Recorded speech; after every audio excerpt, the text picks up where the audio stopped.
and I won't go through all of them because we're running out of time here, but the title block we used for just, a short title. Simple text block will allow you to put in blocks of text. Your editing capabilities and formatting text abilities are fairly limited, but that's typically what I use because it works well. A graphic would just allow you to put a picture or an image up there. Bulleted text will allow you to put text up with bullets. The horizontal line we used. The graphic and text block we used.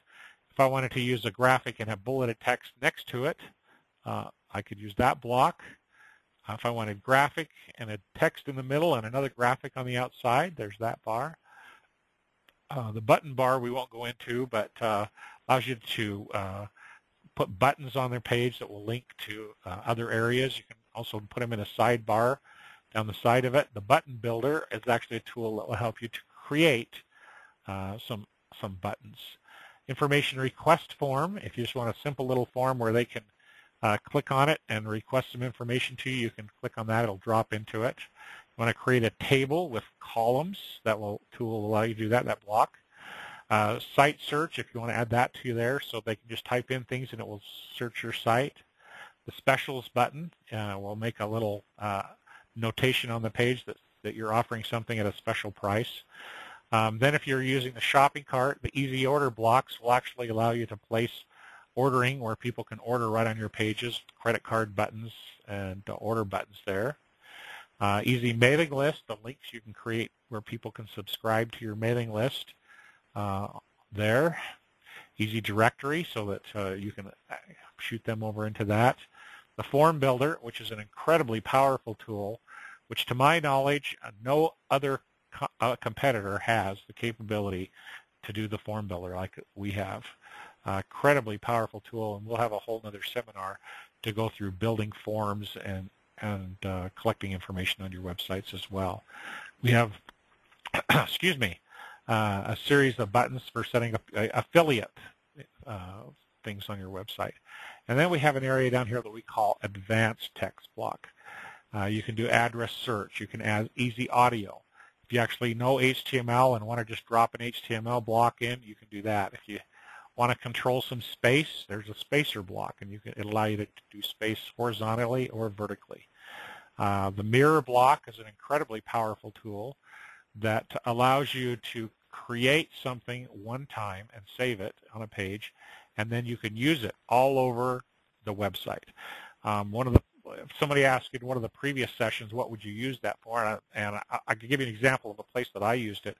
I've got a page up that I have a number of different webinars scheduled, and I have the schedule of the webinars all throughout the website on a number of different pages. And so I set that up in a mirror block. If I would just set it up in the pages, every time I changed my webinar schedule, I would have to go edit every page in the entire website to adjust that webinar schedule. But by putting it into the mirror block, it allows me to edit it once, and then all the other pages mirror that same block. So by changing it once, it will change it throughout the whole website. Incredibly great tool for cutting work, and I tell you what, I always like to cut work if I can. Two more blocks here I wanted to mention.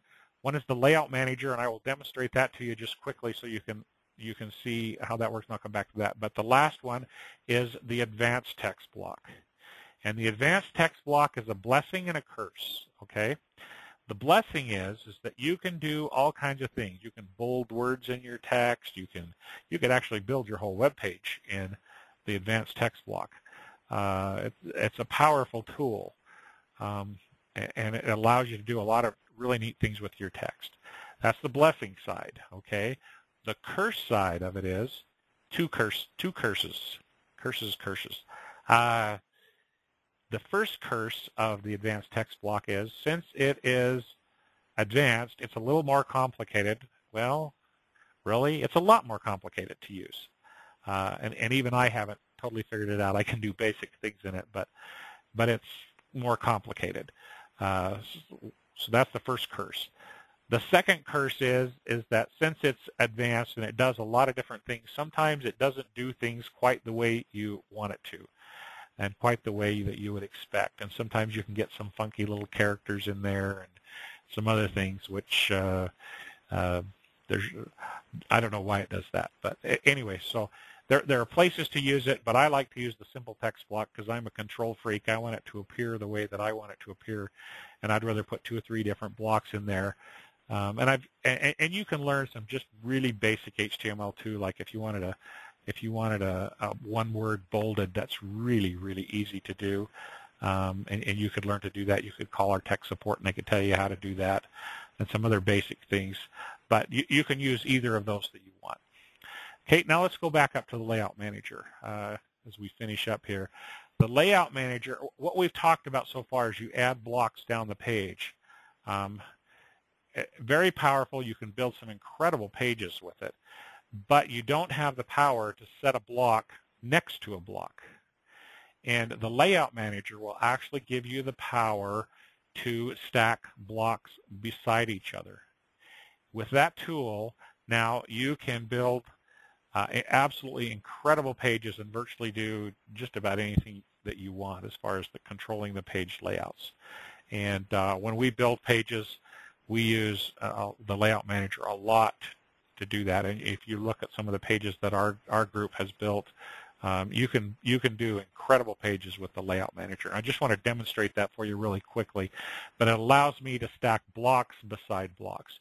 So I'm going to click on that, and I'm going to add a Layout Manager next to it. You can see here, it gives me I can do blocks in rows or in columns. And so in this case, we're going to want to do a column so that we can put a block next to a block. I've got a lot of other powerful tools that or things I can do with it. I can set up backgrounds.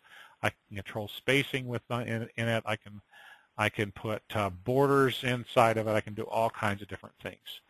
But for the most part, I don't think I'm going to do anything there. I think I'm just going to click on Submit.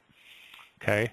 Now what you're going to see is you're going to see basically a blank box underneath. Box number 4 is my Layout Manager because I haven't put anything into it yet. So if I go Add, it's really going to add one after it, but then I'll pull it back up inside it. So let's go add some graphics from some of those other graphics that we did. So we'll add a graphic. I'm just going to do this real quickly here. So I'm going to go pick one of those other ones that we did, chart down, and we'll drop that in there. Whoops, I got to click out the chart down and click Open. You know, if I don't click on it, it won't work. Okay, and I'll put Submit, and now you'll notice that it's okay. It's actually added it inside of the Form Manager, so you can see there's a 4 there for the Form Manager, and since this one is inside of the Layout Manager, it's added 4.1.